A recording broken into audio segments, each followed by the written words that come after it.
There are a lot of creations that are happening in thoughts that you think. That's a creative flow. There are lots of energy streams. There's a lot of universal consciousness.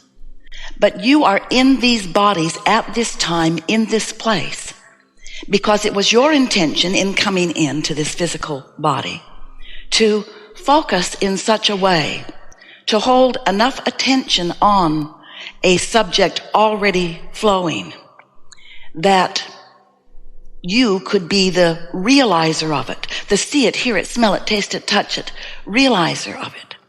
Sometimes, as we visit with you, we can feel that you have a sort of dilemma within you that goes something like, shouldn't I be more spiritual, and shouldn't I think about more important things? And isn't the material world something that is lesser than? And shouldn't I care less about things and more about spirit, more about source? And we say, you really cannot separate yourself from the spirit, source, soul, God force that really is you.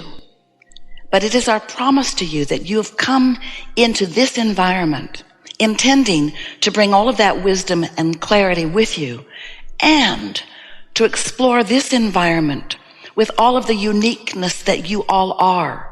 Not just the uniqueness that you are in your individuality, but the uniqueness that you provide as you bounce around with one another. This combination of beings has never been before into all of the universe. And so today, we're going to have a unique and first-time leading-edge experience together, because this combination of beings, both physical and non-physical, really demands it. So it is our desire that since you are here in this time and space, in this physical body, that you relax into more of an understanding of who you are and why you are here and what it is all about. You have come for the joy of deliberate creation. You've come because from your broader perspective, that perspective that you held when you made the decision to flow into this physical body, from that perspective, you knew that there was a perfect platform of balance into which you were being born. And you knew that there would be enough stability around you, that just by your observation, using your physical senses, that you could get your footing. But you also knew that you would be unique and that you would have experiences that would cause you to know what you don't want and therefore know what you do want. You knew that out of this life experience that you would come to personal preferences and conclusions and decisions and desires. You knew that life would help you know what you would prefer, because each of you, each of us, is selfishly oriented, and by that we mean perspective of self, caring about what feels better. Now we want to start just for a moment, and then we'll open it up and talk with you about whatever you want to talk about. But we want to remind you of just a few things as a basis of this gathering. And the most significant thing that we want you to remember is that as you came into this physical body, not all of you came. The larger part of you, this consciousness, this eternal you that is you, remains non-physically focused. And it's so important that you know that, because what that explains is the vibrational relationship between that God source energy, non-physical part of you, and the part of you that is here focused in this physical body. And an understanding of those two perspectives is really important. It's required before you can even begin to understand why you have any emotions at all. Because your emotions are your vibrational indicator of the vibrational alignment or variance between the source within you and whatever it is you're thinking about in any moment in time. So, some of you have been listening to us for a while. We know you have. And you have heard us talk about the law of attraction, how it is this universal law that manages the vibrational frequencies of all projectors of thought. And as a consciousness, that's what you are mostly.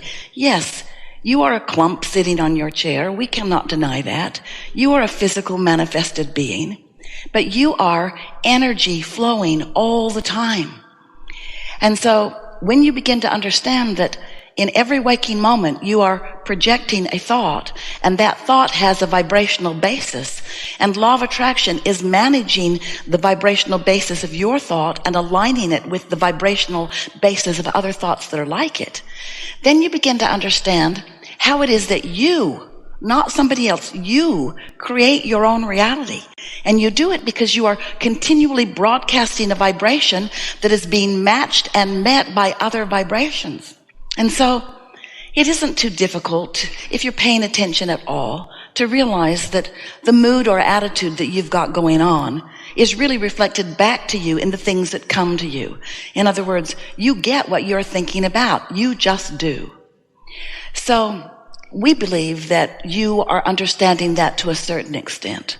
A lot of people are talking about law of attraction, and you are beginning to understand that this is a universe that is based upon attraction, which means inclusion. There's no exclusion, no exclusion.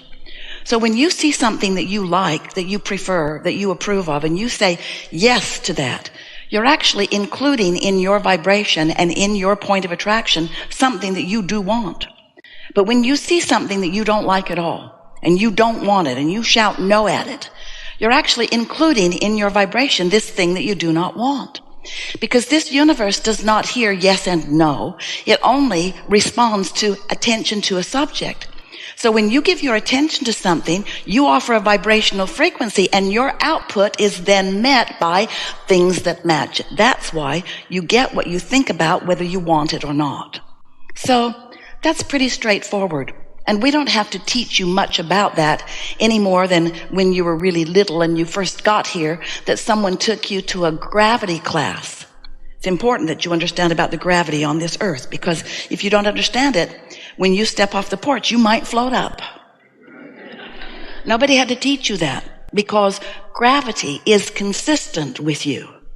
And so is law of attraction. So we really don't have to talk too much about how you get what you think about, because there's not a shred of evidence in your life or anyone else's that says otherwise. You begin to notice, if you begin to notice the correlation between your attitude and what you've been thinking and feeling and what keeps coming back to you, law of attraction is very fair and will give you, match you with whatever your output is. But there's a piece of this law of attraction that you may not really be understanding, that may not at first feel quite that straightforward to you. And what that is that you were source energy before you came into this body, and a part of that consciousness or focus is you in this personality. So as you are sifting and sorting through life, and therefore knowing what you don't want and knowing what you do want, you're launching continual, what we've been calling rockets of desire, because they emanate from you. You project them vibrationally, and they move out ahead of you. They are desires that you haven't practiced, but they are desires that you have honed out of your experience. When someone's rude, you want them to be nicer. When you're rude, you want to be nicer. When you don't have enough of something you want it. When you have too much of something you don't want, you want the absence of it. In other words, your desires are born from your experience. So as you are launching these rockets of desires, and here's the part that most of our physical friends do not remember. You've launched these rockets of desires, and your inner being, the larger part of you, the non-physical part of you that remains non-physically focused, receives those requests from you, understands them, knows them, and becomes them vibrationally instantaneously. So there's a vibrational version of you who has become less rude, or who has become more clear, or who has become less confused, or has become more prosperous. That larger part of you has become the vibrational equivalent of each and every request that you've launched. So much so that there is a vibrational body of work that you have done that is so available for you to understand, and available for us and your inner being to know, that we have entitled it your vibrational reality, because it is so real. A vibrational reality. We wanted you to understand it and to accept it. We even gave it the name the vortex. In other words, it's this vibrational reality that is the beginning of all things that you want. is the vibrational version that will turn to thoughts and thoughts to things. In other words, it's the way you create your reality. But you've got to understand and accept the existence of this vibrational becoming. And then you, in your physical form, you've got to figure out some way to consistently be a vibrational match to the vibrational reality that you have created, or else you will not be able to manifest the things that you want. But even more important than that, you will not be able to feel good, because you have expanded to a place that you must allow the rest of yourself to expand to too. So over time, we've talked to you in lots of different ways. We told you that you are the creator of your own reality, and you said, oh good, and then you said, never mind, I don't like the idea very much. You began going, cancel, cancel. You tried to suck your thoughts back before law of attraction got hold of them and gave you something that you did not want. We called it the science of deliberate creation, because science meaning it's always expanding, and deliberate meaning you're doing it on purpose, and creation meaning you are the creator of your own reality. But then we noticed that as you are being the science of deliberate creator, offerers of thought, you got all tense and worried about it. And then we began to call it the art of allowing. The art of you in your body here and now, allowing yourself to be a vibrational match to the vibrational version, so that you could be in the allowing mode or the receptive mode, so that you could begin to receive the thoughts that would be the beginning and then the middle and then the ending of you turning your thoughts into things, turning your thoughts into the reality that is important to you. So that's what we want to talk with you about on any subject that is important to you.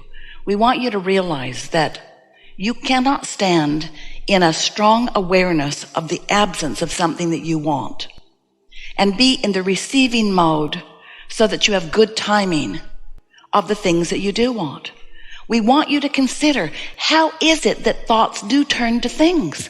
There are no pipelines from other universes or other galaxies trucking in resources to your planet. It's your thoughts that are turning to things. It's your mind expansion that is causing your reality to expand.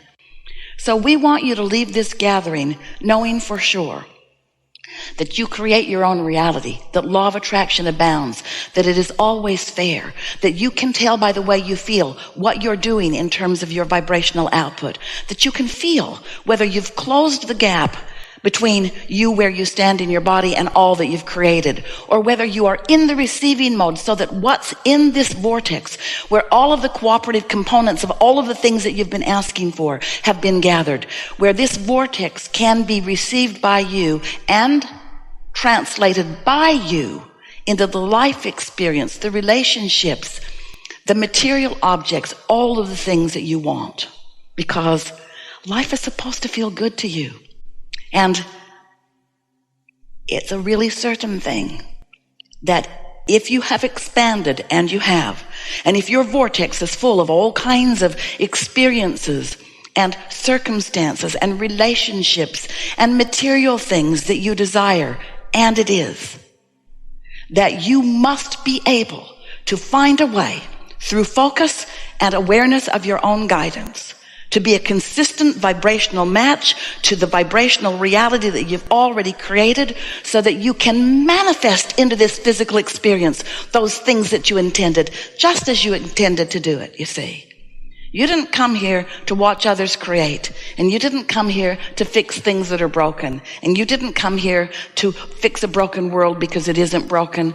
You came here for the delicious experience of life showing you what you want, of you putting it into the vortex, of non-physical shoring it up, of law of attraction gathering all of the cooperative components to it, and of you using your guidance system to find yourself in alignment so that you're in the receptive mode, so that you can get into that sweet spot of creation that you came to live, where ideas are flowing to you and where impulses are coming to you.